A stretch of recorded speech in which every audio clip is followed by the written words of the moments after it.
our second panel discussion. I would like to ask everyone to take their seats. My name is Ramutere Mezaite, and I work at the European Human Rights Advocacy Center, and I'm also a member of the board of EIN. I'm very pleased to be chairing this next panel, also because this is my first conference in person, so I'm very excited to see, after the pandemic, so I'm very excited to see so many familiar faces of friends and colleagues.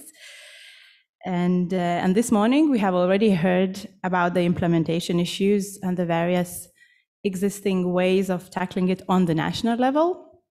In our panel, we're going to switch the focus to the international level, which is, as we all know, is also very important. And in particular, we'll focus on the work on the Council of Europe, but we'll also touch upon the other relevant institutions, such as the European Union. In response to the deepening non-implementation challenge, last year, the implementation of the Convention at the national level and also the implementation of the European Court judgments were adopted by the Secretary General as the #1 strategic priority for the Council of Europe, and it was further endorsed by the Committee of Ministers. Discussions are ongoing as to what this prioritization will mean for the Council of Europe's activities and the implementation monitoring process. Civil society, of course, has an important role to play in making an input into those discussions. By now, we all know what the key concerns regarding implementation are and what needs to change, or we would like it to change. And so what we want to discuss today with you all is some of the solutions and how they could look like, and how the civil society can contribute to that. With that in mind, our panel will be focusing on proposals for solutions and actions that could be taken in that regard. We have 4 presentations setting out what the European institutions can do to enhance the implementation of European Court judgments. Before I turn to our brilliant speakers, just a couple housekeeping rules to remind. Each speaker will have around 15 minutes for their presentations, and I'll be strict about that as we're running late a little bit behind our schedule. And then I'll turn to all of you for your comments and questions after each speaker, similarly as we did in the previous panel. There will be, as you know, there will be microphones being circulated around the room, so feel free to ask your questions. Our first speaker will appear online. Unfortunately, he really wanted to make it, but he had his train trip cancelled because of the train strikes in London. And this is Piers Gardner, who is a barrister and chair of permanent delegation of the Council of the Bars and Law Societies of Europe, also known as CCBE, to the European Court of Human Rights. Over recent years, the CCBE has written several proposals to the Council of Europe, setting out proposed reforms to the implementation monitoring process. And that's what Piers Gardner is going to speak about. I see him online. Let's see if we can all hear him. Hello.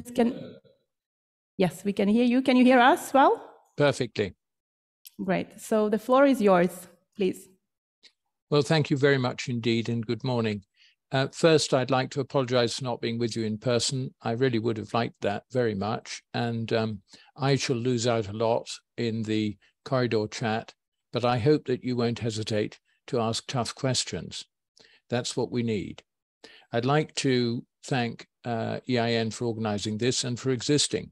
It's really important that somebody focuses on the execution of judgments. It hasn't been the top of the hit parade over the last 70 years. So before I'm very critical, perhaps I could just start by saying that I do think the European Convention on Human Rights is a good thing and has done good things. But I think we have to recognize where the good is and where the bad begins. The good is unquestionably that the case law is widely read and sometimes followed. And the second good thing is that the place of the Convention is fairly well established now in domestic law. Now, looking back, as somebody as old as me can try and do, to the at least early days of the Convention, if not exactly its beginnings, those 2 achievements are remarkable. And it may merit just a moment's recognition that that is a remarkable achievement. But what is emphatically not a remarkable achievement, unfortunately, is the question of today and your conference, the execution of judgments. And of course, not merely for the individual, after all, the driver of the whole convention system and its success, but also the systemic correction of convention violations. So it's a very fundamental thing that isn't right. And that's what I'm going to try and focus on very briefly in the few remarks I want to make. But because I can't be with you in person, I wanted to start with a couple of questions for you. And they're really a little quiz. We can come back to the answers a little later. The first question, please take a notepad and write it down, or write down your answer if you know straight away. What is the first question that the representative of an applicant or would-be applicant to the European Court of Human Rights should ask? What is the first question that a representative of a would-be applicant should ask that applicant? The first meeting and the first question. And the second question is a bit more dry and factual, and I'm sure you all know the answers to this. How many judgments did the European Court of Human Rights give in 2022? And how many did it give 10 years before? And we will have a little sweepstake to see who can get the right answer. So that's your homework. Well, I'm going to talk to you about some of the proposals. Well, first about the work of the CMDH, that is the Committee of Ministers Human Rights Committee, and which of course I've never been a member of, I do hasten to emphasize, and of course a meeting of which I have never attended. So all my remarks are external and probably flawed for that. But I'm going to try and just give you a snapshot about that committee and how the CCBE thinks that its work could be improved. The first question is, who is the CMDH? Who sits on it? Well, they are representatives of each of the member states, the Council of Europe, governmental officials, usually from the Ministry of Justice or from the Ministry of Foreign Affairs. So they are diplomats. It follows, as many of you will know, that it's quite nice to talk to them. They tend to be polite. That's what being diplomatic is about. And so they're approachable individually outside the meetings, which of course you can't attend. Remember, however, the profile of the states members of the Council of Europe. There are a very large number of microstates, and that leads to two issues in the CMDH, probably in the Committee of Ministers more generally, but that I just don't know. But in the CMDH, it leads to two things. Firstly, the microstates have very small permanent representations here in Strasbourg and fairly small ministries back home. They lack capacity. And their ability to get on top of the execution minutiae of judgments against other states is severely limited, just as their capacity to deal with their own violations may also be. But characteristically, the microstates tend to have very few cases. So they tend not to have built up the same expertise as larger states. It's highly significant. Because the second thing about microstates is that it's very easy for them to be bullied, and I mean bullied, by the bigger states. So just keep that in mind. You've got a big gradient of composition difference between the big states and a significant number of member states of the Committee of Ministers. And just to underline that, bear in mind that the Committee of Ministers reaches its decisions when it can by consensus, when it can't by a vote, and by a vote usually on anything that matters by a 2/3 vote of those present. Whether you manage to send a delegation or whether you can't manage it this time suddenly becomes rather important for the outcome. So how long are they there? Well, these representatives are frequently posted to Strasbourg. It's often the permanent representation or a member of the permanent representation who comes to these meetings. And they're usually posted for 3 years with a possible extension of 1 or 2 more. So we're talking perhaps 3, perhaps 5, not very long if you contrast it with the European Court of Human Rights members, who, of course, at the moment clamoring to have a longer period in order to be able to maintain the institutional strength of that organization. How often does the CMDH meet? It meets 4 times a year for just under 3 days each time. Now let's pause for a minute. Aren't we dealing with an institution here which has a large number of cases to evaluate and a large number of judgments where it is supervising the execution, including, as we all know, very large numbers, tragically large numbers, of cases which have been pending for 5 years and have not yet been completely executed, and indeed not a few, but rather too many, which have been on the books for 10 years. And this organization meets to supervise the execution of those judgments 4 times a year for 3 days, not quite 3 days. And what then is on the agenda of this body? Well, it's very important, again, to tick one box and congratulate one aspect of the execution of judgments. Judgments are divided into 2 categories, those that need enhanced supervision and those that don't. And those that don't hardly appear before the CMDH because, like a knife through butter, the states execute them within 6 months and everybody thinks that's great. And it is. Let's give credit where credit is due. The problem in the CMDH is how is it to deal with the far too many cases which are difficult for the states to execute or where the states are downright reluctant to do it. And the CBE, the Council of the Bars and Law Societies of Europe, has had a think about these questions and has made some modest proposals. And I really emphasize that they are modest proposals, but there's a reason for that. The reason is that amending the convention takes an immensely long period of time because everybody has to ratify, and that's after you've agreed how you should change the convention. So we have concentrated on very practical suggestions, and that's been the whole focus of the proposals, the links to which you have in the paper, which has, I hope, been circulated. So in 2019, we made some proposals, which was to start with that the CMDH should meet more often. That's to say, by 1 extra day each of its 4 sessions. You may say, oh, that wouldn't make any difference. But actually, when you look at the agenda of the cases that they look at, quite a number of the difficult cases come up again and again.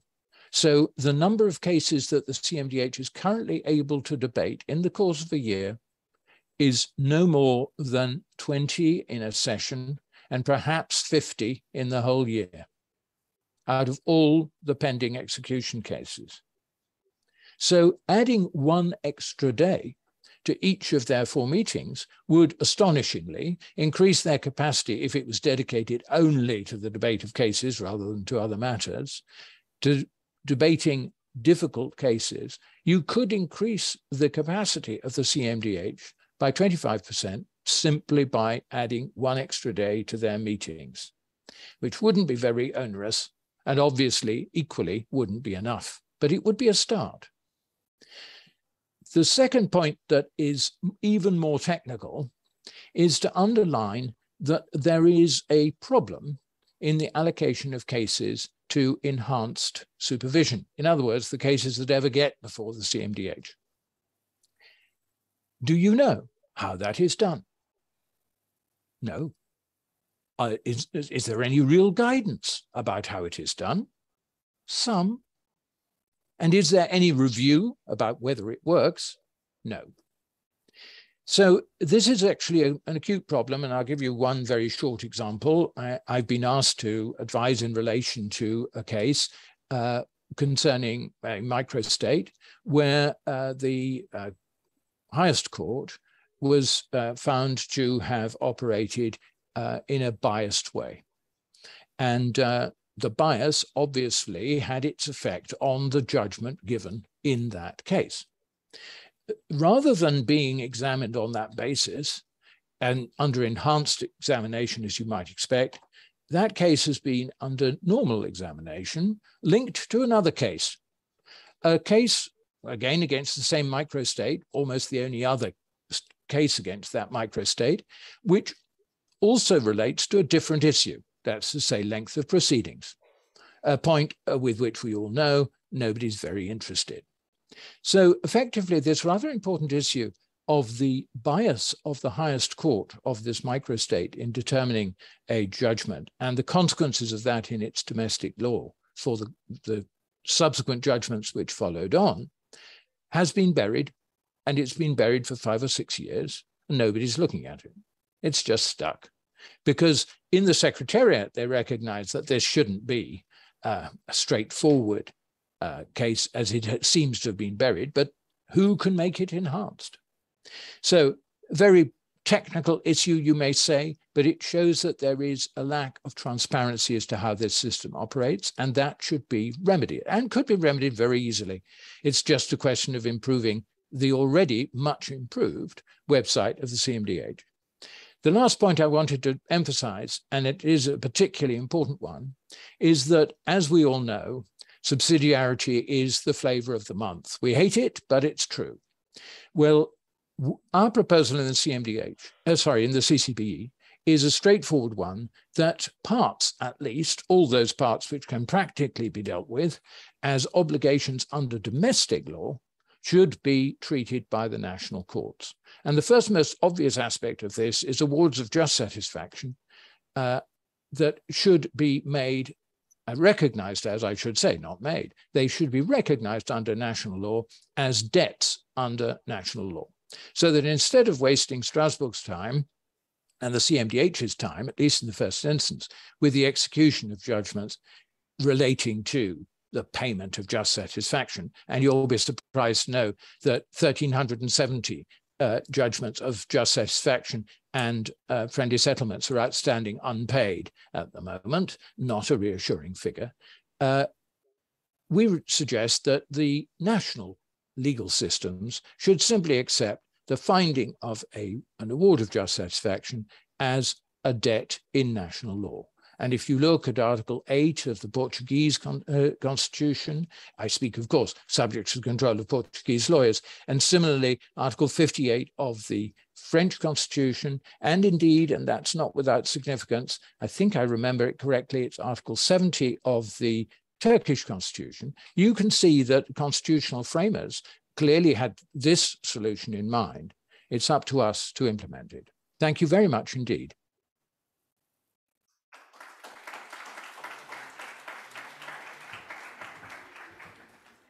Thank you, Piers. It's perfect timekeeping, I must say, 15 minutes exactly now.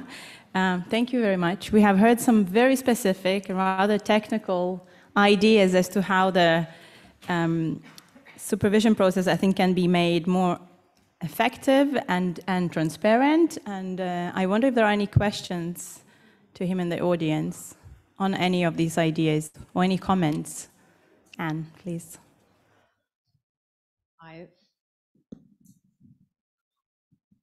Hi, thank you very much, Piers. I'm Anne, former EIN co-director together with George, and currently a PhD student at Ghent University.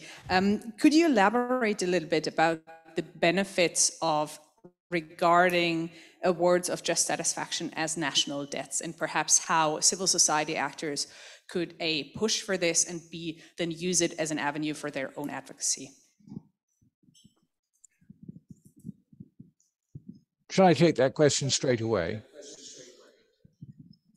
Yes, please.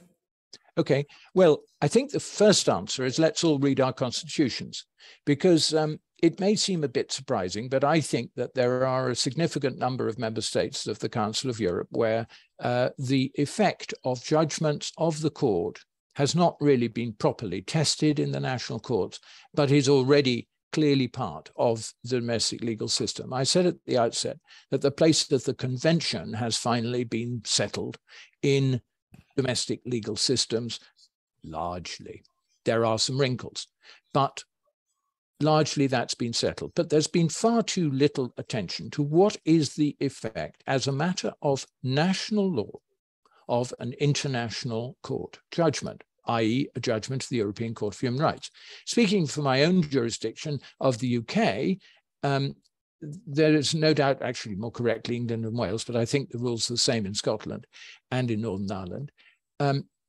There's no doubt at all that the judgment of an international tribunal with competent jurisdiction exercised by that tribunal is recognized under our common law system as binding as a matter of comity. And there are cases which show that. So I don't think this is an obstacle for us, although it might be difficult. It would be a step further, shall I say, to try and implement an award of just satisfaction made against, for example, Belgium in the courts of the United Kingdom, because that's where this works most interestingly. What is the effect of a judgment against another member state under the national legal system of your jurisdiction? It's not so much judgments against your own government, it's judgments against governments who won't play that are interesting. And in case you think that this is a bit far-fetched, have a look at the constitutional and jurisprudential approach in Singapore, where they're very keen on enforcing judgments from international tribunals and foreign courts and international tribunals as well. It would be quite a laugh, wouldn't it? And quite embarrassing if it turned out that the best place to enforce judgments for just satisfaction turned out not to be even in the national court of the respondent state, but in the national court of a state non-party to the Council of Europe. It's worth a lot more thought than it's been given. Thank you.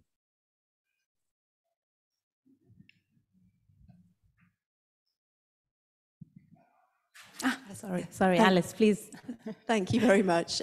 Apart from what's the answer to the quiz, my question is, that there's obviously been very good work done by EIN and Open Society to bring civil society into contact with those that sit in the DH meetings before they happen. But have you given consideration, or do you think there's any way we can argue, would it be desirable to argue for at least some parts of some of those meetings to be held, not behind closed doors, but to be more public? I think you've got to recognize some severe political realities here. When do you want your reform to take effect? I'm not going to live long enough to see that one. No, but seriously, this is no criticism of the question. In any sane system, that would be fine. But look at the proposals that the CCBE has made to the CMDH, such as adding 1 day to their meeting duration in order to increase their capacity to deal with their most pressing and difficult problem by 25%. It would cost almost nothing. People would have to stay for 1 more day who came from outside Strasbourg. The bigger problem would be, would the cases be prepared in the Secretariat? And what has been the response to this? Well, prior to the ejection of Russia from the Council of Europe, the response was silent. It's all too difficult. So I think we've got to try and make the CMDH a much more efficient and effective body on its own and increase its self-confidence, make it meet much more often. The CCBE has proposed ultimately in quasi-permanent session before we start saying, and by the way, we actually want to come in and listen to what you're saying. Because their response will be, this is like a délibéré of the court, that's private. And I think that there's a problem with having public meetings, and that is that sometimes the most important decisions are taken outside the meeting so that the public meeting can take place. And I think that that's the biggest danger for the CMDH, that it becomes a cabal where the microstates become bullied completely or ignored. The EU votes as a bloc. That's already a big danger. I'm sure that George will have something to say about that.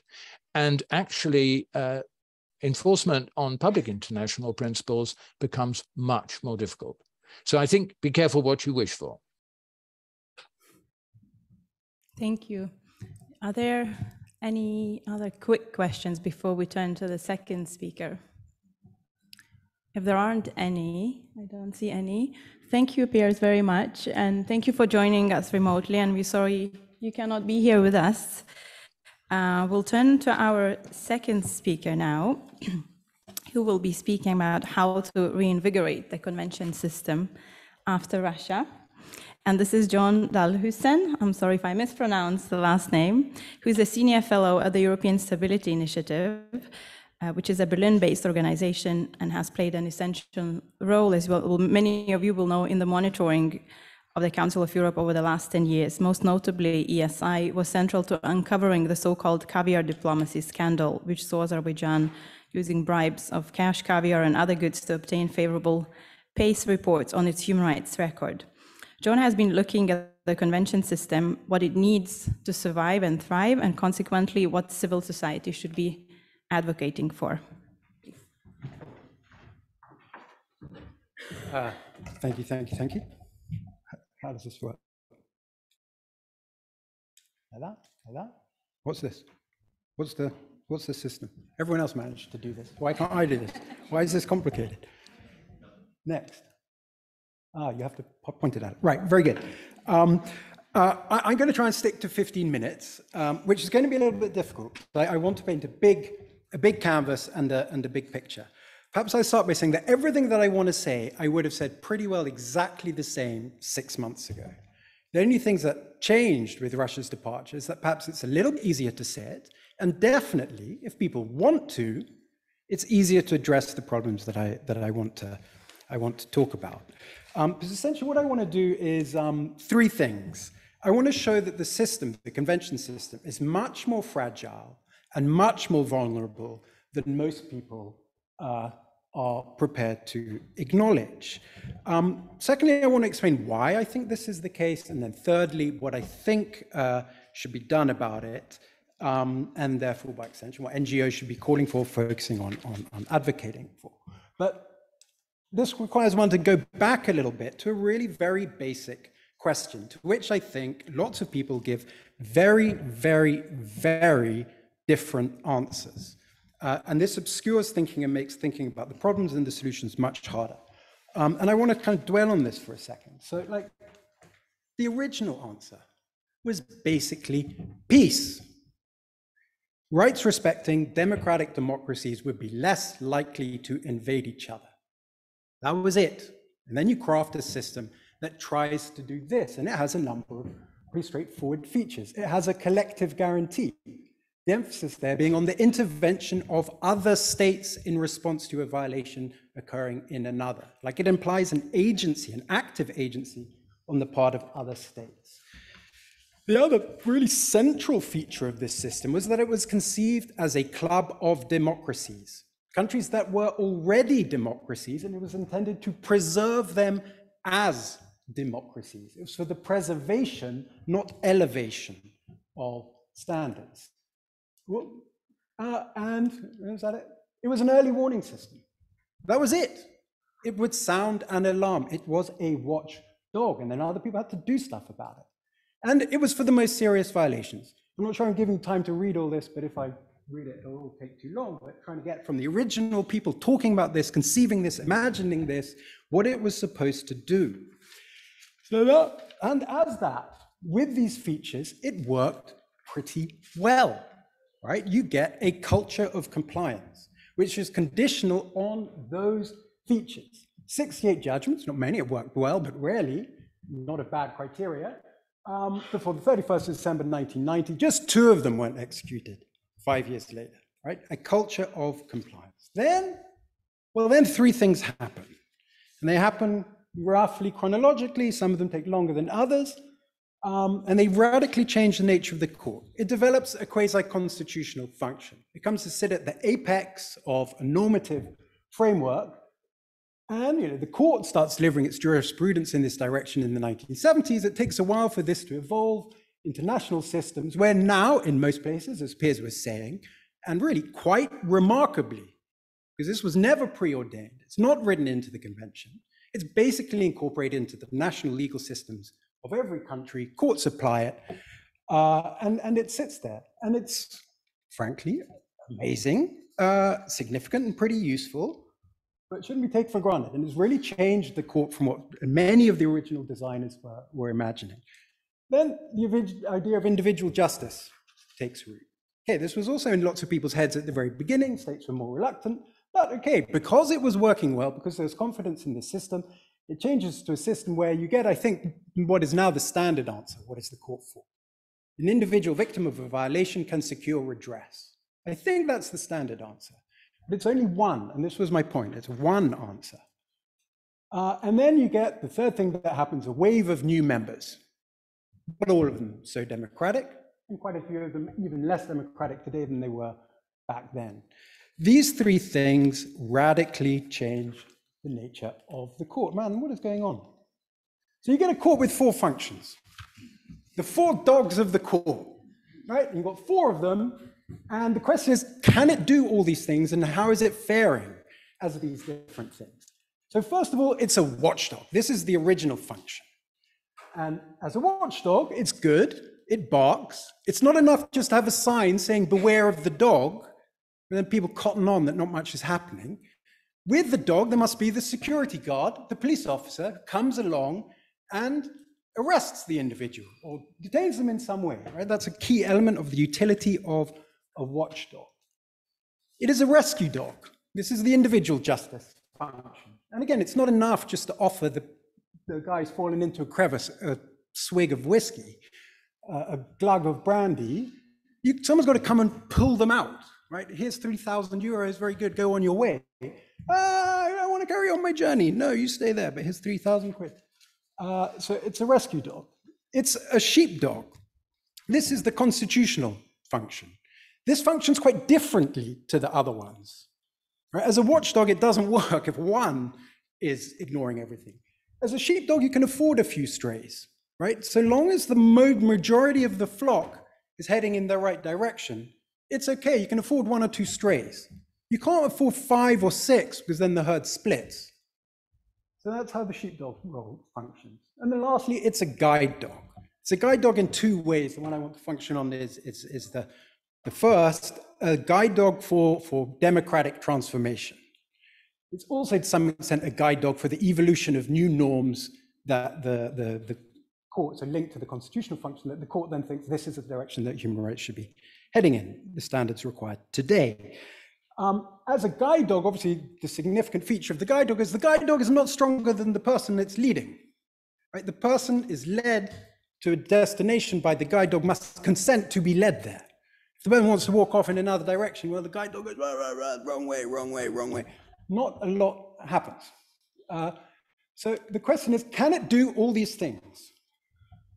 And then I'll go through, well, how's it doing on all these things? As a watchdog, the primary original base function, it is manifestly failing. It fails in these three countries, obviously for reasons that are fairly graphically demonstrated by, well, I mean, is there any real active, viable opposition in Azerbaijan? No. People in the can in Turkey and, well, Russia, that photo of Mariupol, I think, speaks for itself, but one could have picked any number of issues and images to represent it. But clearly it is failing to arrest the decline of democracy or the installation of autocratic regimes in this country. It's failing dramatically. As a rescue dog, it's failing very, very often. And it fails where it's failing as a watchdog. I mean, Mr. Navalny's case speaks for itself. Mr. Alexeyev, who's had something of a fall from grace of late, but let's not dwell on that. The bottom line is he has 77 different applications. Right? He's been to the court more than any other person and still can't get a protest off the ground on the issues that he's minded or was once upon a time minded to protest about. The other aspect in which it's failing, obviously, is as a result of all these cases, the court is overwhelmed and it has to find ruses and tricks to reduce its caseload. I'm not sure that you asked most of the applicants in Birmingham whether they thought they got the kind of justice they were looking for, they'd be happy.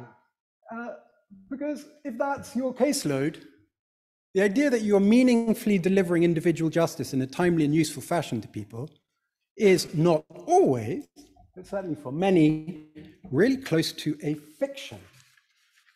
As a sheepdog, well, as I explained, you can sustain a certain number of strays. I think its status as at the apex of a normative framework is relatively entrenched and relatively stable. and misleadingly stable because it makes people think the system is working better than it really is. But it's certainly beginning to wobble in a number of places, and reports from the UK today about the proposals for replacing the Human Rights Act had even more in this direction, but I won't dwell on them. What I want to say is, as a sheepdog, it ultimately is also conditioned on its success as a watchdog. So its long-term privileged position and uncontested position at the apex is dependent on the credibility and legitimacy of the system, and that depends on its function as a watchdog. As a guide dog, I'm very bad at this. Certainly some successes, right? It's not like the 1990s geopolitical bet was wrong. It was often very right, and it's right in some surprising places. I mean, look at the Western Balkans. I mean, I take as the most relevant metric leading cases under enhanced supervision, right? The cases that the system itself thinks are the most important. And, you know, Western Balkans, they're doing a lot better than a great many EU member states, old and new. So it certainly worked. It's worked in a lot of places. But it's also failing pretty spectacularly in a great number of places. You can pause to dwell on Hungary, that's managed to implement one of all 15 cases under enhanced supervision that have ever been issued against it. 7%. It's pretty poor. And there are others that are, well, you know, frankly, abominable. So what's one take away from this? What are the conclusions of it? The system works as a club of democracies. That is like the essential feature of the convention system. That's what generates the culture of compliance. If it is not that, in the long run, it will unravel. It all depends, therefore, on this watchdog function. It's the primary function. Without it, the court is completely overwhelmed and it loses credibility. There are more cases, despite a complicated effort of reclassifying leading cases that have contributed to the reduction in the number in recent years. There are more cases under enhanced supervision today than there have ever been. Because non-compliance is contagious.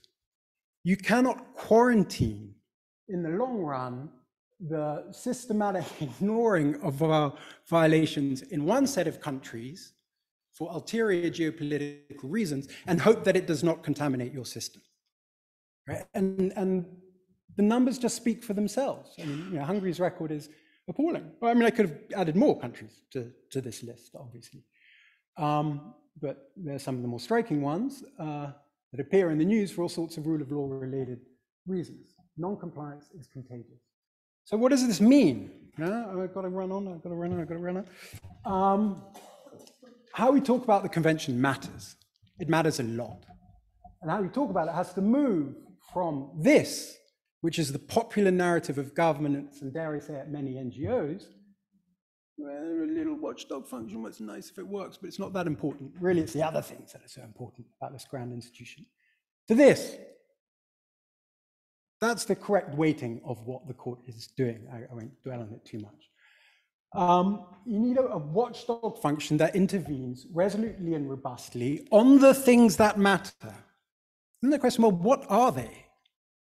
What are the things that matter? What are the Council of Europe's red lines? There's so little discussion about what they really are.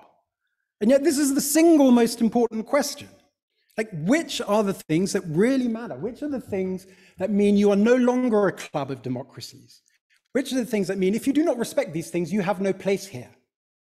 It's clearly not the entire gamut of rights as expressed and articulated over 50 years of the court's jurisprudence, but it's certainly some of them. And it's at the very least these three: no political prisoners, you must have free elections, you must have independent judiciaries. You could add no systematic torture. There's others, but I mean, you need to have a conversation about what they are, and you need at least to be pretty clear about those three. There are procedural implications.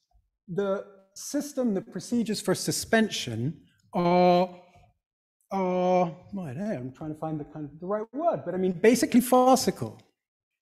They are protracted to an extent that they make even the ultimate achievement of the execution of that judgment a secondary matter. You arrest someone for 6 years, they're released, but you've destroyed their political career, they're not a voice anymore. Doesn't matter, you might as well release them. Right? A system that should be able to go from interim resolution to Article 46(4), question mark whether you need it at all, but okay, it's there, so keep it. Straight to a vote on suspension should not be taking more than 18 months. Right? It really shouldn't. And then how do you get there? The whole complementary procedure recently negotiated to appease Russia, that has no place on any book whatsoever, right? It just has to go. And if people are thinking that we need to endlessly protract rounds of negotiation, you are complicit in the progressive demise of this system. Two other things I think particularly problematic and people should be talking about more is a culture of consensus. You can't reasonably remain a club of democracies when you're confronted with a member that is not one if you insist on addressing that through a culture of consensus and a culture of confidentiality. So I actually take a different view on these human rights meetings. I think parts of it certainly should be open, and there needs to be political theatre. There needs to be light shone on these things. And the last thing is a more focus and transparency on the cases that matter. So this goes to the transparency point, the publicity point, and how things are presented. This is the most useless number in the world, but this is the headline figure that the annual report on the supervision of the execution of judgments 2021, the most recent one, leads with. Great, we're doing really well because the number of cases is the lowest since 2007. 5533, that number tells you nothing. Tells you nothing of importance, nothing of significance. The only thing that's really important is how many cases are there that really matter that are not closed, under enhanced supervision. That is the thing that matters and should be focused on and talked about. So again, those are the things that I want to talk about. That's my conclusion. The court is appropriately enough an Alsatian. It has these 4 functions. That's the one that matters.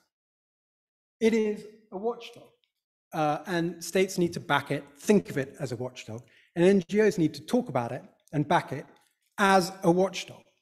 And this is a big mentality shift. And there have been a number in the Council of Europe's history. There was an obvious one in 1990.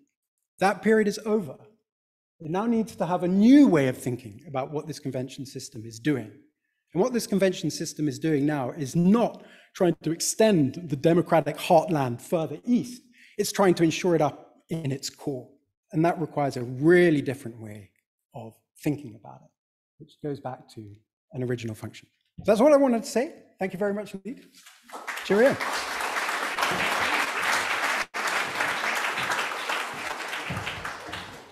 Thank you, John, for this rather thought-provoking and perhaps eye-opening to some discussion on this broader picture of where the system sits at the moment, which I think raises some very important as well as painful questions. And I see Philip raising his hand, please. Thank you very much. Thank you, John. Love the dogs. I think we all love the dogs. We always love a good dog. My question is about dogs. This idea of the court as a watchdog at the end. I'm not entirely clear what therefore that means. You know, if it's dealing with, say, the Navalny case or any case, what does it mean that the court should do in those cases if it's a watchdog? Thanks. Less about the court, in fact. The court needs to carry on doing it. I mean, the court has got better and has recently got even better at sifting from its gargantuan caseload the cases that really matter across a more sophisticated criteria. And the court gets better at it despite being inundated. So it's less about the court. It's more about the Committee of Ministers and other states.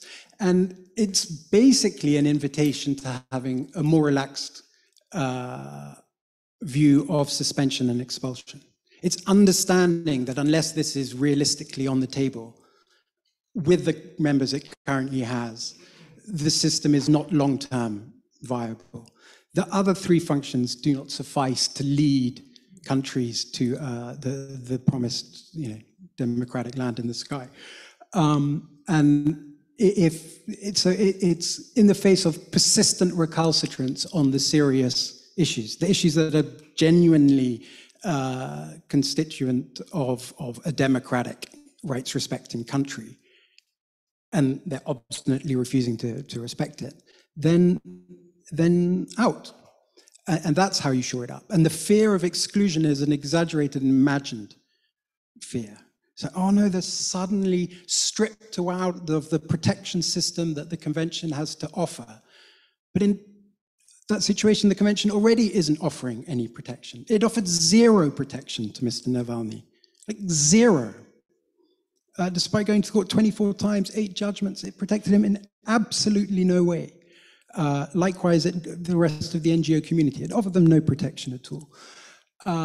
So kind of arguments around, it's this kind of continuing shield, I just think are empirically flawed. They're convenient arguments for those who don't want to confront change or maintain a geopolitical function for the Council of Europe that has also proved a bust in the last few months. You need clear dividing lines between what is a democracy, what is not a democracy. They are the rules of your club. And if your club is not, in the end, a genuine club of rights-respecting democracies, what's the answer in the UK debate to the Tory MP who wants to say, well, you must remain a member of this club. It is the club of civilized nations. And that person says, well, really? Well, really? I don't know what the answer to that question is. Is it really? When Azerbaijan is sitting there, when Turkey in its current incarnation is sitting there, when it took a full-scale invasion for Russia to be excluded? That's the point that I want to raise when that goes to credibility and legitimacy. You know, 2 things happen. The non-compliance is contagious and the legitimacy wanes. It must be a club of democracies. The way in which it once upon a time worked and delivered effective compliance was as a club of democracies, where the members had an expectation of themselves and the mutual expectation of others that they would comply. Right? Compliance is always a culture. It's not mechanical. There are not mechanical solutions to compliance. The only mechanically useful change that can be made, really useful, is fast-tracking decisions to expulsion, which is itself, in fact, an idea that you must be willing to contemplate. And then the procedure is just how you do it, and you have procedures that articulate your willingness to contemplate this as a realistic possibility. Thank you. We have another question here. Yeah, I think I received my answer, but I'll still ask. About red lines and the public watchdog role of the system. If you dismiss a judge, then the European Court examines in detail and shows a guide to the country. But if you dismiss 5,000 judges and prosecutors, as in the case in Turkey, it sends back to the domestic law. What else can we do other than expelling a country, dismissing 5,000 judges? Are there any other options that can be effective in countries like Turkey? I mean, essentially that question is rhetorical. I mean, you answered it by setting out the facts that you set out. I mean, if that's the stage that you've got to, and that's something that's happened and that's the reaction there's been, is there nothing else? There isn't anything else you can do. Then you simply ask yourself the question, well, is that a country that should still be a member of our club? That's the only question. If you thought, you worked it backwards from its being sincerely a club of democracies from which expulsion was a realistic option, maybe that would exercise, but I'm not naive about this, some restraining function. It might not have happened to that extent and in that manner. But at the moment, you can, an autocratic government can do really whatever it wants. Face the music in Strasbourg, which will then be played on a record machine that will go round and round and round and round and round and round and round and round forever. Thank you. Have another question? Okay, very quickly, and then we'll move to the next speaker. Keep track of time. Thank you. This is very interesting, this idea, and it just made me think, how would you sort of combine your idea of fast-tracking suspension from the Council of Europe with EU membership? Because you can have situations where a country would be out of the Council of Europe, but still in the European Union. So how could that work? I think you've put your finger on the trickiest bit of the whole thing. Politically, the trickiest bit. Because you can go to French chancellery, German chancellery, you can present this image and they go, yeah, no, I get it. And they all think, okay, interesting. I don't want to live without Turkey, but I could contemplate a universe in which that was happening. I could basically imagine a universe in which I live without Azerbaijan. If the only thing that happened by kicking Poland out, because it doesn't have an independent judiciary, is it left the Council of Europe, well, I could live with that, conceivably, but I can't handle a situation where the automatic consequence of not being a member of the convention is that my EU thing is in jeopardy. So it was a very astute observation. There's a real political tension here. But onwards and upwards. I think there's no other way of articulating what the Council of Europe itself needs to be. And then you hope that this in turn creates a meaningful layer of pressure and influence over Poland. But again, I think one has to be, one can't be too naive about it with, the entirety of the quasi-entirety of the Council, the quasi-entirety of the Commission, sucking up what's happening in Poland. So I wish I had a neat answer to your question. I think it is the most probing and insightful, practical critique of what it is that I'm advocating for. And well done for spotting it. And I was hoping I could just skate over it. Thank you, John, very much. Our next speaker is Professor Başak Çalı, who we all know, and she's not only the chair of the EIN board, she's also a leading human rights academic and a co-director of the Center for Fundamental Rights at Hertie School of Governance in Berlin. Last month, the EIN board sent a letter to the Secretary General and the Committee of Ministers of the Council of Europe highlighting the need for the Council of Europe to address European Court judgments implementation and suggesting a series of proposed reforms. And so we'll invite Başak to set out the reforms and invite you for your feedback.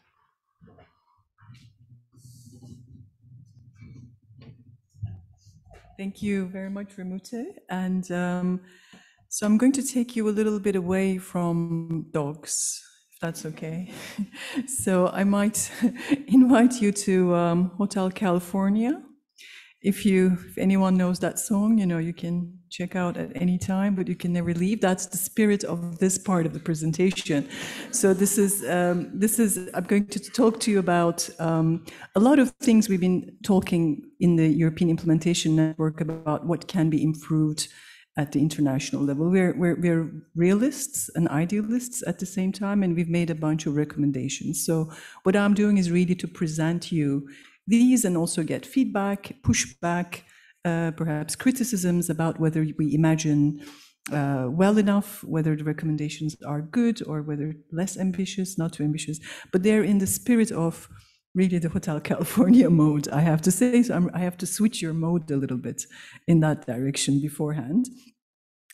And obviously these recommendations, maybe if we go to the fable side of it, is about the foxes. I've written a paper now about 10 years ago now about foxing, guarding the foxes. And this was about describing the Committee of Ministers' role in the execution process. And of course, with a bit of a skepticism, could foxes guard foxes? Could we trust them all? And I think this also goes back a little bit to the history, the origins of why we founded the European Implementation Network, because one of the key questions that we had is, how do we work and improve these foxes, right, as civil society? So again, I think maybe a little bit more in the spirit of making current things work. So that's where I'm kind of taking you for about 10 minutes. So these recommendations are all on our website. We have communicated them to the various intergovernmental organizations. We've also attached them to the letter that we wrote to the Council of Europe, which, by the way, we received formal replies to. So that was something that we formally have been acknowledged. And these are some of the things that we've been really thinking since the setup of EIN since 2016 or even earlier. So some of these ideas are not sort of groundbreaking ideas, but some of them are. And the context is also we've been asked to give feedback to what Ramute highlighted, that implementation is a major strategic objective of the Council of Europe, and we were asked to make recommendations. So that was really the context in which we said, here's a long list of things that we could come up with, but maybe there's more work to be done in this more Hotel California style way of thinking. So the first of these objectives, and I'll go through them, and what we have actually set out in these proposals, this idea of increased transparency is also one of the 3 goals of the European Implementation Network. So for us, this was a no-brainer. As you know, we have 3 goals. One is to increase participation and transparency of NGOs, improve the Council of Europe structures.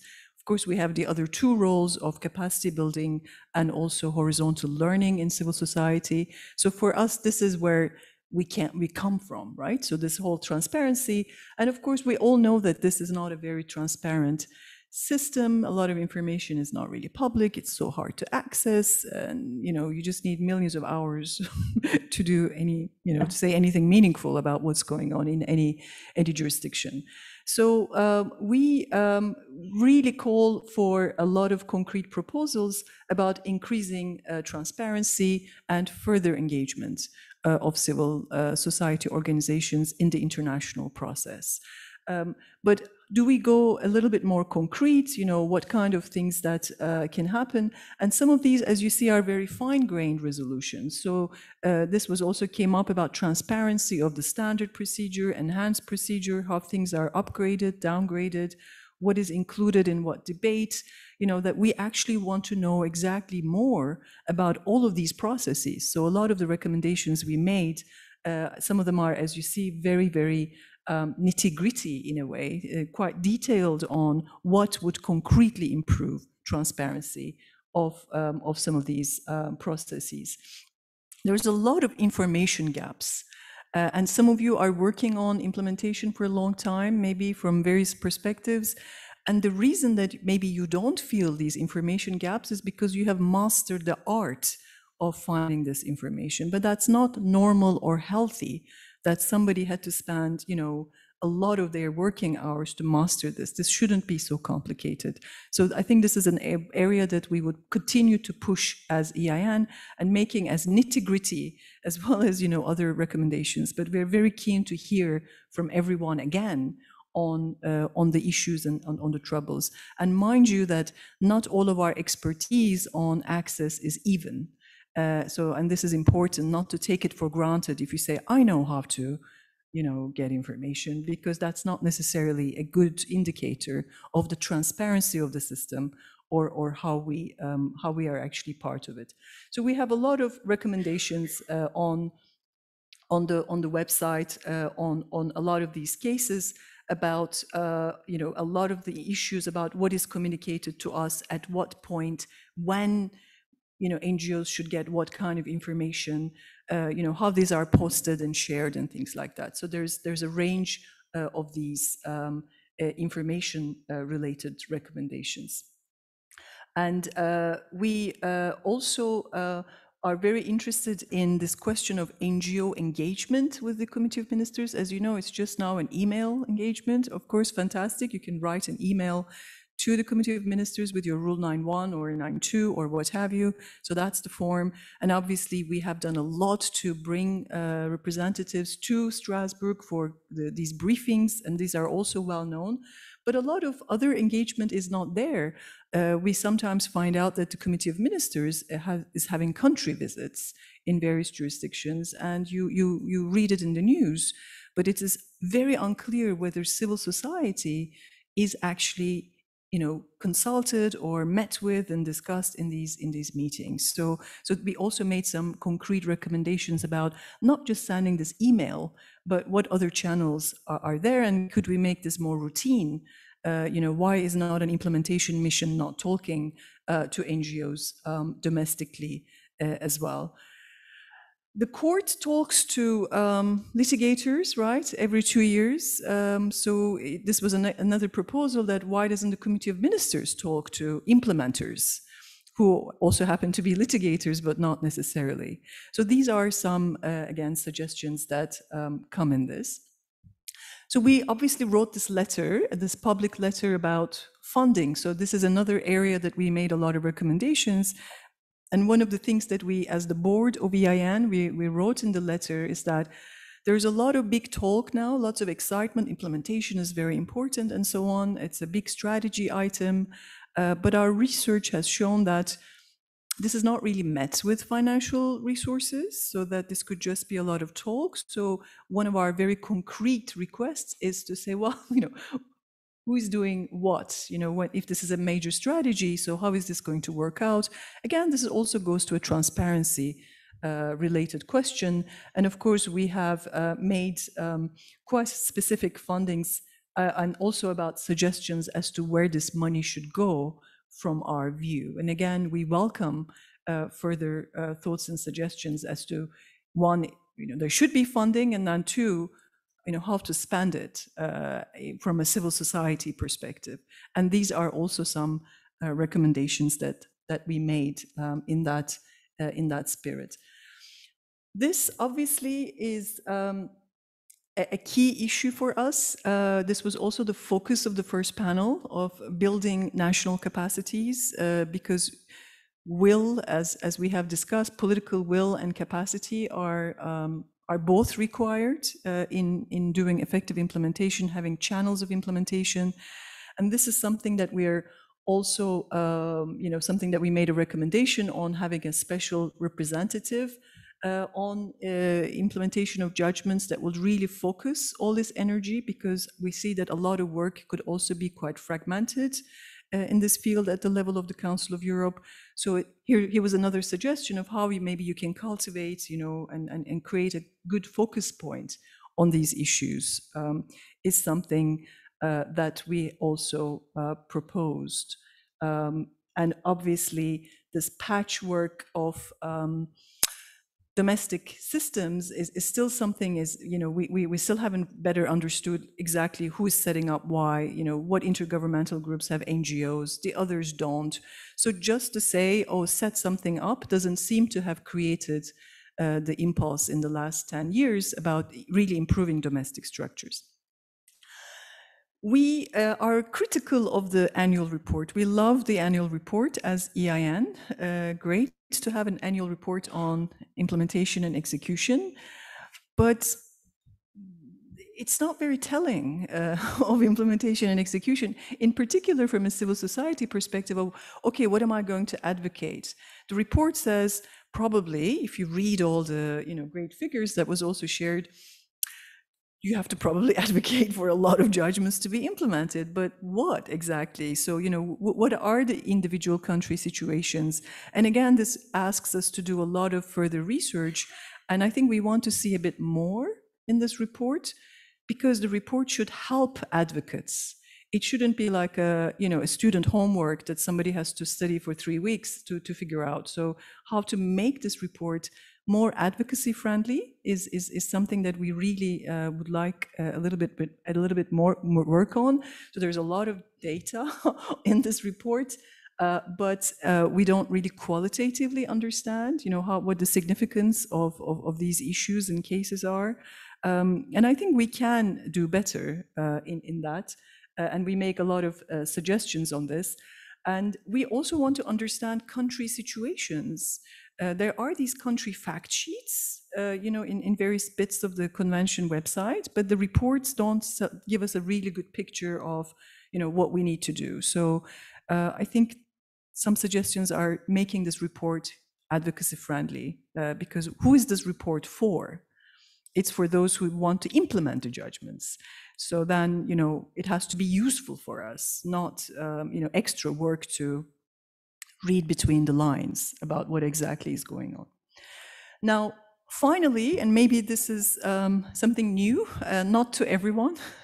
I don't think the idea is necessarily that new, but this is also something that we put in the proposals, whether this question about this, notion of other forms of sanctions that now has to really be rethought in this process at the Council of Europe level, because we have this interim resolution. Now, what do we have? Well, 446.4, some sort of an infringement proceeding, and then termination, expulsion. I mean, it's a very clunky system. It just goes from one extreme to something that we don't. I still haven't figured out what exactly an infringement proceeding is for, but there's something, and then there's something else. And clearly, obviously, kicking people out is one suggestion we heard, but I think institutionally this has to be a bit more smarter. I don't think we have smart sanctions in the system. So we are really inviting everyone to think, these are extremes. We go from one extreme to the other, and what could really happen. And of course, this also opens up maybe broader questions about monetary sanctions. If political scientists and others think that these things work as incentive structures, maybe we need to talk about these things further. So this is all in the recommendations, all in paper, but and they've come from so many different members of the network over periods of time. But these are the things that we put on the table for all the foxes and everyone who wants to look after to see that they do the implementation right. So thank you.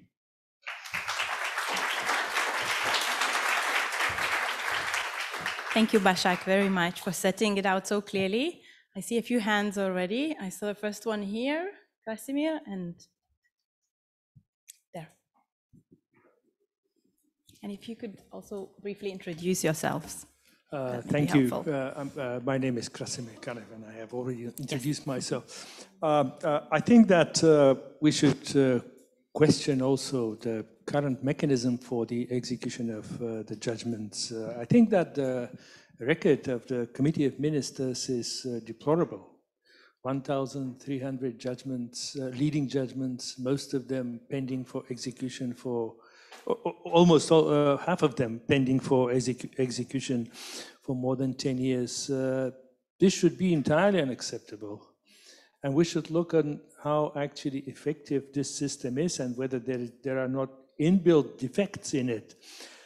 One of my applicants to the European Court of Human Rights from the Homo Linden group, this is a very famous group of cases, called this body a club of the culprits, because every government has cases against themselves, and I believe that they attempted to help themselves in just exculpating each other from the responsibility. Therefore, I think that is obviously a conflict of interest then when we have such a body being the major agent for execution of the judgments. We should therefore look at other bodies of the Council of Europe and their role in the execution and seek to actively involve them in the execution process so that we overcome this conflict of interest. I don't know, what do you think about this? Thank you.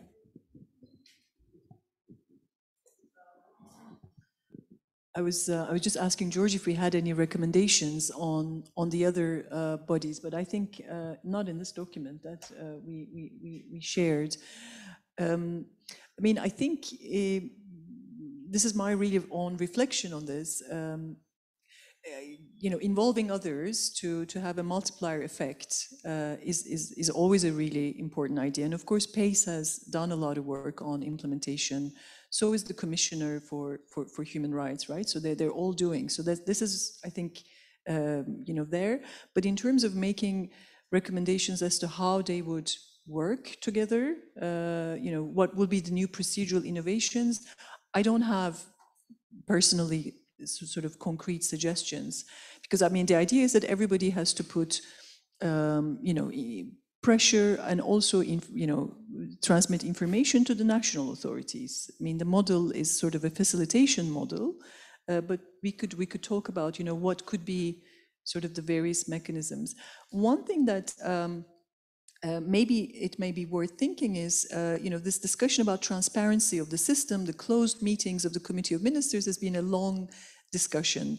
And usually we hear advantages, disadvantages to open and closed meetings. Some of you may have strong or not that strong views on that. But one recommendation that we also had was that at some point, these meetings have to be public in a way, so there's a time and a place where the meeting has to become public. So this is a form of a pressure. And of course, that somebody has to come and give evidence about the lack of implementation, or a very high-level minister must come and answer to what is really going on in a very serious case. So this is one recommendation that we did make. So it's not to make everything open, but that this is an escalation of a point of this kind. And of course, I think this work of the PACE and others and this high-level public aspect of our recommendation could speak to what you're saying, Krasimir, about this becoming a very important sort of event. I mean, that's the immediate thing that come to my mind. And I'm hearing that some of the government representatives are open to making the CM a little bit more transparent and open. So, I think there's an ongoing discussion about maybe not completely closed, not completely open, but some sort of maybe a mixed design. We also had a hand there, and then John, I think, will want to make a comment. So let's start with gentleman there. Thank you. This is Stefanos Stavros, a human rights lawyer from Strasbourg, not to mention my previous Council of Europe capacity. So my question has to do with the activities of the Court of Human Rights relating to the implementation of its judgments. So we know the obvious scenario, infringement proceedings that you have just mentioned. And then there have been cases where the European Court of Human Rights had to diagnose a new violation in exactly the same case, although the case had been closed by the Committee of Ministers. And now we see a very interesting development, relatively recent development, whereby the Court of Human Rights finds a violation because the Committee of Ministers does not properly supervise the implementation of the judgments.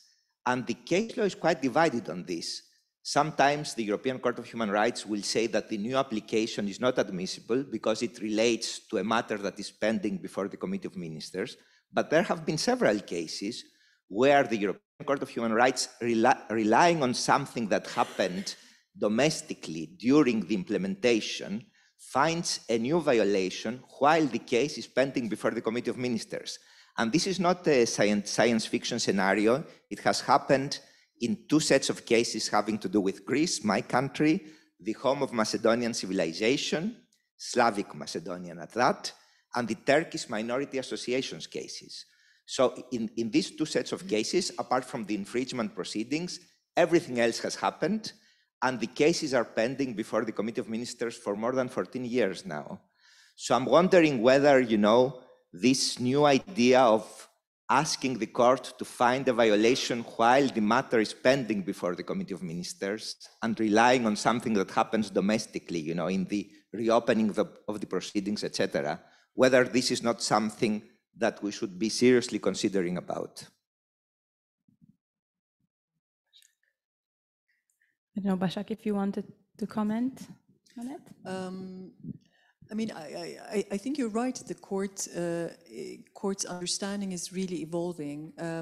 In this set of recommendations, we haven't looked at the courts. So we were really looking at the execution mechanism. And this also comes within the context of an open call by the Council of Europe to say, what are your suggestions? So this is kind of where it is. But I think you're right that there's another sort of opening of discussions on various ways of how the court really interprets Article 46. And I think we may see some developments as we have more perhaps infringement proceedings and other examples of the kind that you indicate. I mean, it's just that this wasn't really part of this particular recommendations, but of course something that we didn't also make recommendations, and a lot of people here are very familiar with, is we haven't had a position, for example, on whether the court should be more specific on delivering remedies or being more declaratory. So we haven't really delved into that as the set of EIN recommendations, but I know that these are very important issues, and I agree with that, yeah. I see one more hand, and John, before that you had, if you wanted a quick comment? Or... I just wanted to make a quick observation with respect to Casimir's question. Okay. I can do it at the end. I can do it afterwards. I don't want to jump in front of the question. Okay, okay. So 2 more hands.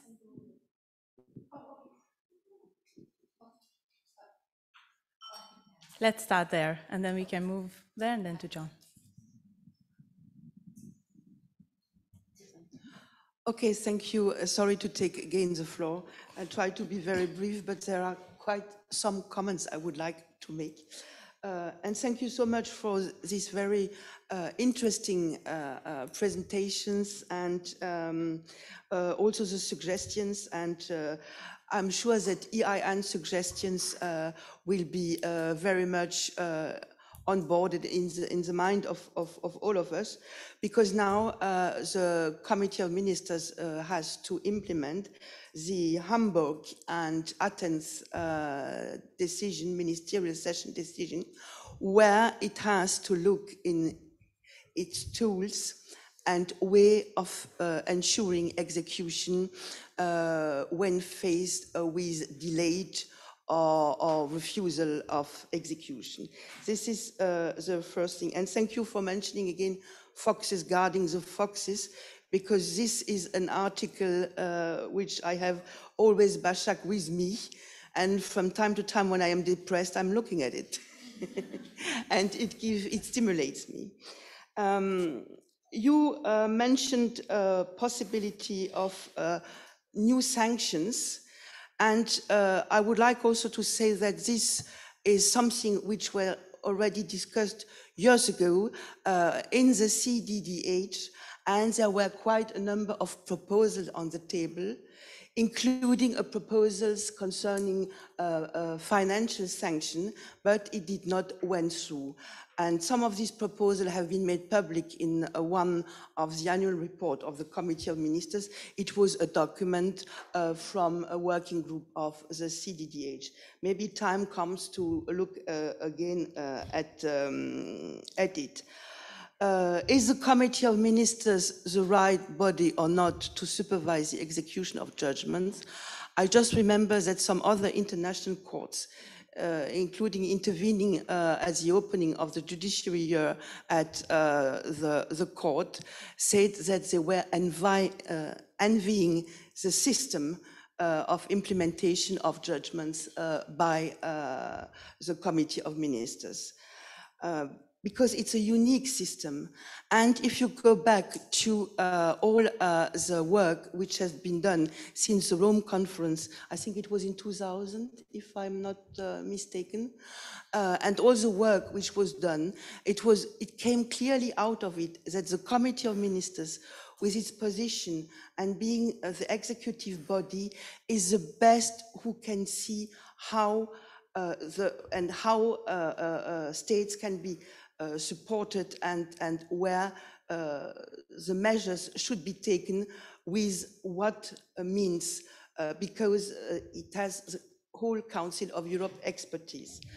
I will not comment on some remarks I have heard about the Committee of Ministers. The Committee of Ministers is meeting in camera because it is a statute and the rules. And if the Committee of Ministers should have a public meeting, the rules would have to be changed. That's it. However, there are quite a number of possibilities which the committee can envisage to have, and it has already in other fora for other issues, informal exchanges of views also with civil society. So that this is a thing which can be further explored. From working for the execution of judgments since years, I can, without lifting the confidentiality, I have my doubts about states being bullied by other states. As we said, the decisions are taken by consensus. They are taken by consensus by the whole Committee of Ministers, composed of all member states.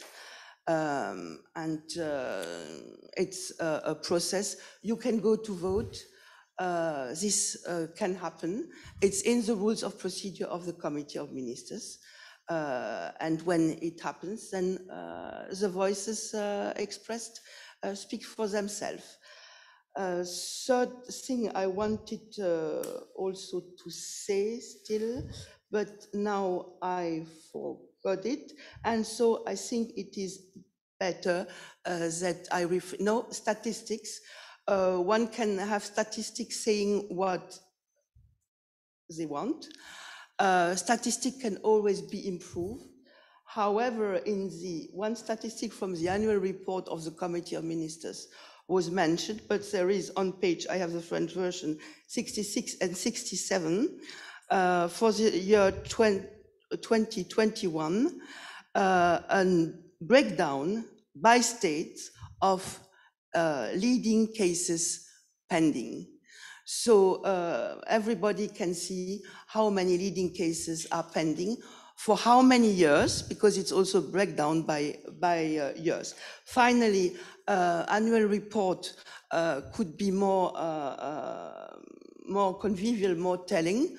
I cannot but share the view, but don't forget this is an annual report by the Committee of Ministers and not by the Department for the Execution of Judgments.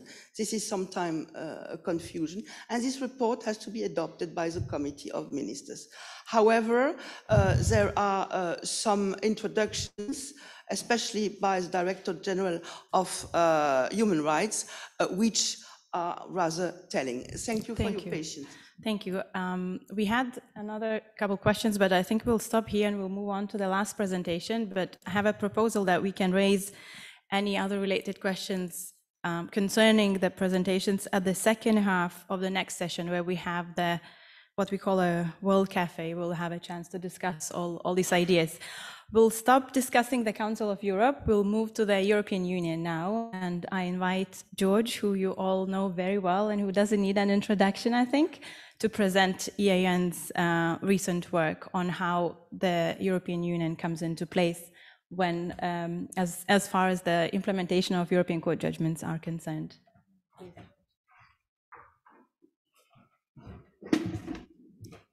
So some of you maybe have rumbling stomachs for lunch. I think our plan is to finish at 1:10, 1:15, because we had a slight delay. But don't worry, I intend to be quite brief. So you may be thinking, this guy doesn't understand the convention system because he's another British person who has got confused between the EU and the Council of Europe, the ECtHR and the CJEU. But no, there's no confusion, and I hope to convince you after the end of this brief talk that the EU, although it shouldn't be the main subject of our work, and certainly lots of the issues discussed already by the speakers are much more important, it still is a vital part of our work going forward. And that's something we should all think about when we think about implementation of judgments of the European Court of Human Rights. So the one aspect I want to talk about today of the EU is the idea of incorporating analysis of the non-implementation of judgments of the European Court of Human Rights into the EU's work on the rule of law. So, as all of you here will know, the EU's work on rule of law has really increased substantially over the last few years. And the top point I've made there is about the annual rule of law reviews. So for those of you who don't know, those are annual reviews that are happening on a yearly basis now, starting in 2020. And there's a chapter published on every single member state of the European Union and the analysis of the rule of law there. There's 4 pillars of the analysis, and that's justice systems, anti-corruption framework, media pluralism, and finally other institutional issues related to checks and balances. So there's a broad assessment going on, not just a legal one, but also assessment of the practicalities. And the conclusions that are being made there, they don't have any legally binding effect, but they do have a very strong political effect. And most importantly, they feed into another number of other mechanisms listed there. The one I want to highlight is the budget conditionality mechanism. So obviously, many of you in this room, probably all of you will have heard about that. It became into force as a possibility, at least, in January 2021. And really, that's the most powerful mechanism, institutional mechanism on the continent for enforcing fundamental values, because it allows a European institution to link their assessment of fundamental values, in this case, the rule of law, to the real world consequence of the payment of financial funds. I think, as has already been discussed, the Council of Europe doesn't have that capacity. It's something which is a really powerful tool and something we should all be thinking about very hard when it comes to the implementation of judgments. So in addition to being a very powerful tool, it's also a very young tool. It's only been around, at least on paper, since the start of 2021. The rule of law reviews only since 2020. And it's important to say that they're changing all the time. So the use of these is developing, it's not static, it's being, it's in an evolving state, and it's therefore something that we can really think about working on and have quite a big impact on, I would say. So as I said, the argument I want to make is that these rule of law reviews and the EU's assessment of the rule of law should take into account levels of non-implementation of judgments of the European Court of Human Rights. And there's 2 reasons for that. So first of all, as has already been mentioned, there's some particular judgments of the European Court of Human Rights that are especially relevant to the rule of law. Cases concerning Poland, very, very common now. There's a very important rule of law judgment concerning Hungary, the case of Kövesi against Romania, anti-corruption prosecutor case. And obviously, these are quite obviously rule of law cases and quite obviously relevant to the question of the rule of law. But I also want to make the argument that implementation of all European Court of Human Rights judgments is a rule of law issue. And that's because court rulings are emblematic of a state which is run by laws rather than the absolute power of government. Court judgments are the operative tool by which governmental power is kept in check by the judiciary. And if governments are able to exercise power without limits placed upon them by the courts, then simply the rule of law doesn't exist. So the very existence of the non-implementation of the European Court of Human Rights judgment is a rule of law issue. And that's any judgment, I would say. So that was the theory. What does the picture look like in practice currently with the annual rule of law reviews? So there are some European Court of Human Rights judgments referred to. I mentioned some of the judgments concerning independence and impartiality of the judiciary, and they're certainly in the reports already, but actually not all of them. And it seems, at least from the outside, to be done on a relatively ad hoc basis. It's not clear why some judgments are included and some aren't. But it's also the case, I should say, that there's no analysis of the overall level of implementation of judgments of the European Court of Human Rights in each EU member state in these reports at the moment.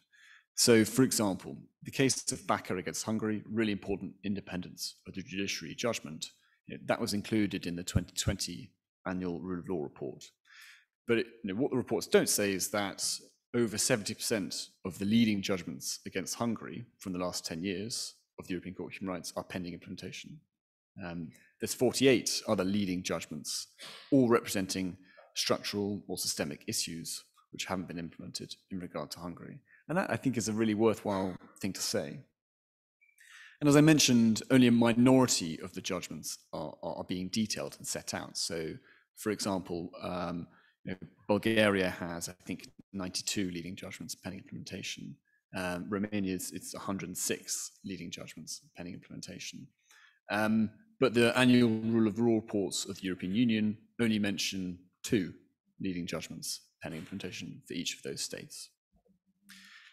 And I think when you look at an individual topic, you can really see how the rule of law reports are missing out in some ways from the inclusion of this information. I've got a picture there of a protest which occurred in Spain in 2021. It's a screen grab of the video, but I'm not going to show the video, don't worry. And that protest actually resulted from the non-implementation of a judgment. So there's a leading media free speech judgment concerning Spain back in 2018, where the European Court of Human Rights identified a serious issue with laws that restrict political critiques of monarchy. The case was left unimplemented, the laws are unchanged, and 3 years later, we have these protests in Spain in 2021 after a rapper was criminally convicted for insulting the king. So similarly, in Poland, there's an unimplemented free speech case concerning the silencing of a journalist who had been reporting on allegations that a politician had offered employment in return for sexual favors. So in total, there's 13 different EU states where there's at least one leading judgment of the European Court of Human Rights concerning media freedom pending implementation. So almost half of EU states with at least one.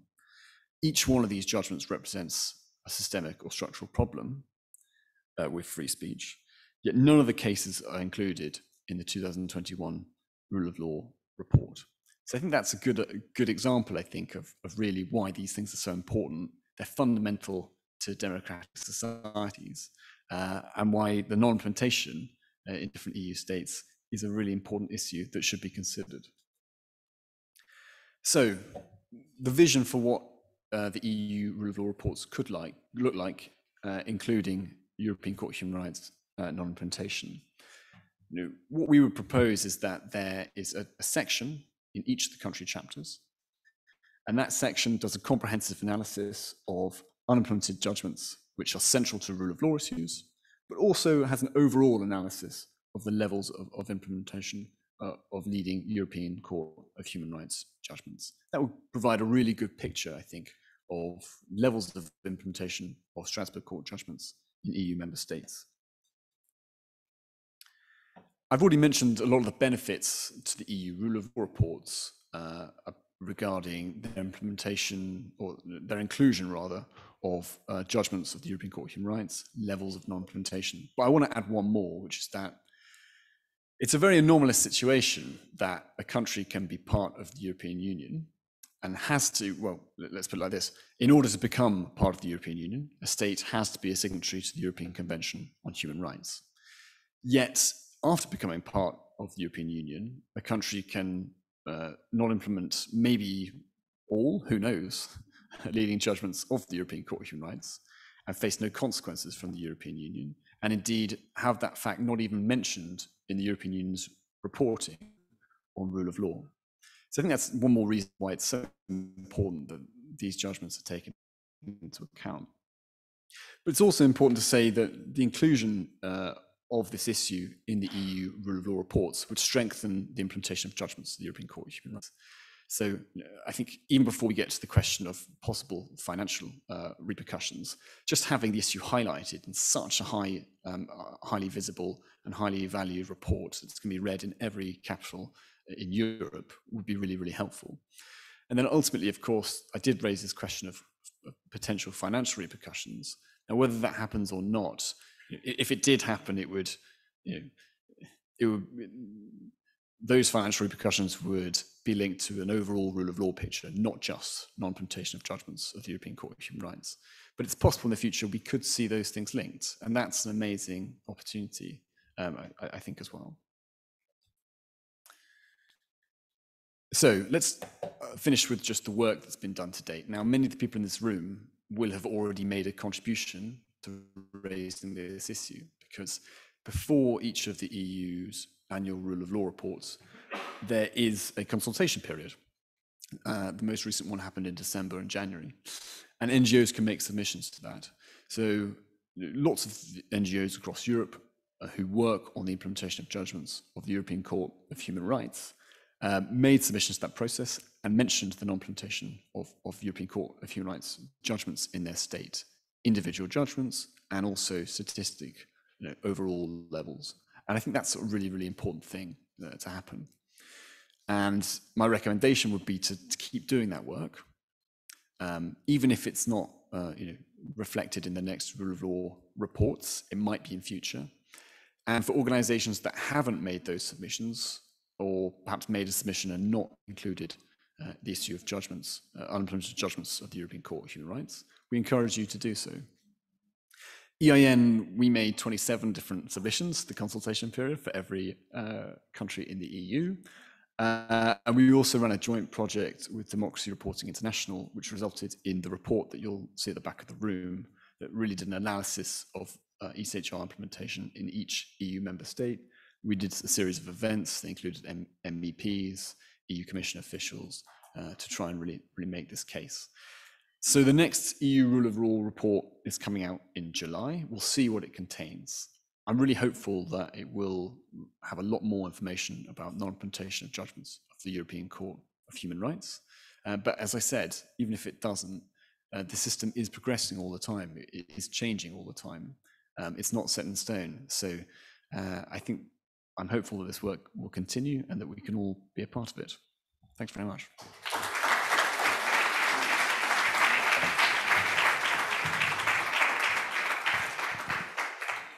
Thank you, George, very much for this very helpful reminder as to how important it is to also look into any other European institutions where the issue of the implementation of European Court judgments can be brought into place. And it's great that EIN is doing this work and continues focusing on it. Are there any questions to George? Yes, we have one hand there. And Hi, Simon after. Thank you for the presentation. Actually, I was thinking at the presentation before that could also be an idea of a recommendation to have some sort of a procedure, infringement procedure that is linked to the EU for the Council of Europe. So basically to enhance cooperation at this between EU and the Council of Europe for the implementation of judgments. But my question to you would be, are there any actual discussions going on at the level of Council of Europe and the Commission, I suppose, on how to work together towards the implementation process? And just a thought on that, aside from the rule of law, I think there's actually quite a lot of opportunity to present this to a commission as an advantageous process, just because they're very much interested in cross-border cooperation issues. So all the criminal directives, the civil law directives for cross-border, for that, you need a really good implementation of the ECtHR to enhance, for example, the European arrest warrant and all these other things. So it's not only rule of law, but I think other fields of EU law which would benefit from better implementation. So to answer your question, or respond at least to your question on whether there's continued work at the moment between the Council of Europe and the EU, I'm not in a very good position to answer that question, because obviously I'm not part of either of those institutions. I think there is, as I understand it, there is a dialogue that's ongoing, and there has been a much greater level of discussion about how the EU and ECtHR should interact. But in terms of the kind of work I mentioned, I think it's really kind of responsibility of civil society to advance this, because there's lots of reasons why it's quite difficult for the Council of Europe to suggest to the EU, why don't you take into account the non-implementation of judgments of the European Court of Human Rights? Or at least, there's certain barriers to them doing that, whereas civil society don't face those barriers. And I think the EU Commission is really strongly considering this. They do see the advantages of it and the importance of it, and they are listening. So I do see an opportunity there. I don't think I can answer your question more. Maybe someone from the Council of Europe might. One more question there, Simon, and we will conclude then. Yeah, it works? Okay. Hi, my name is Simon Papuashvili. I represent International Partnership for Human Rights. I have a brief comment, in terms of the role that the EU can play in promoting implementation of the ECtHR judgments, not only in the EU, but also outside the EU. And George, you know that we've been also working on this to some extent. European Union has a set of instruments which it uses vis-a-vis the neighboring countries. And obviously there are not many neighboring countries which are open for suggestions from the EU, but there are quite a few. For example, Moldova and Georgia are good examples of countries which do listen to the European Union. And you know, there are country strategies, action plans, human rights dialogues, and all kinds of political processes where the issue of implementation can and should be raised. And I fully second your comment, George, about the role that civil society can and should play in this. And I think it's a great opportunity that we, the civil society actors, should not miss and work strategically together, and promote this idea of including the issue of implementation in various political and non-political discussions that the EU is having with the neighboring countries. Thank you.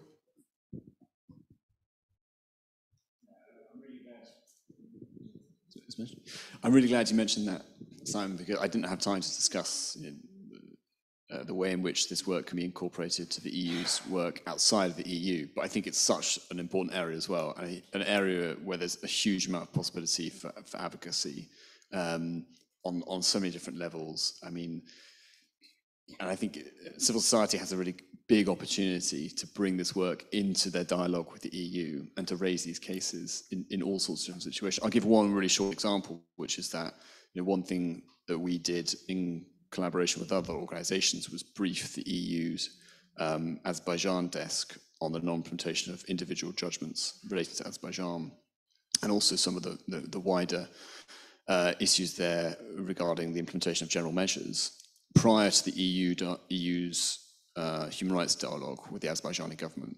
And they really liked that briefing because it gave them something concrete to bring to that dialogue and say, this is a legally binding obligation. So whether it's that or whether it's just making the case that, I don't know, Moldova or Georgia or any of these countries shouldn't be allowed to the next step in the EU's process because they haven't implemented XYZ judgment, I think that's another really important avenue. Thank you. I think we will conclude now. I know you're all looking forward to your lunch break, I have no doubt. So I'll just say a couple, two brief things. Firstly, just to reiterate, so that we started this panel with this idea behind us that the Council of Europe has now made the implementation of European Court judgments as a key priority. And so having that in mind, we kept exploring as to what the civil society can do to contribute to that. And I think what was really helpful about this panel is that we heard both the sort of the wider picture, the wider approach as to, or assessment as to what's happening with the system now, where it sits now, given the recent very challenging developments, but also we heard very specific, concrete, technical proposals as to what can be done to improve this. And we don't have to stop now. These ideas should continue circulating in the room, in our thoughts, in our minds, and in the next session, in the second half, then there will be a more proper introduction to that session, but we'll have some more time to work in groups and continue discussing these ideas. And finally, and most importantly, I wanted to thank all our speakers for their wonderful presentations and for your attention and for the questions, including to the audience online. Thank you.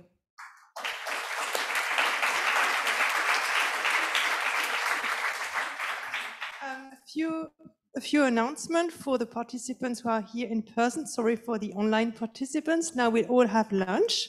I think we all deserve it. So make sure you don't go to the lunch here next door. It's for another group. We have a much better lunch for you at the bar and restaurant area. So Jessica will bring you there. So it's near the lobby, basically. So make sure you follow her. If you want to leave your computer or things in the room, we'll lock the room. So it's safe, right? And then when do we start? 2:15? So in 1 hour. Thank you. Thank you.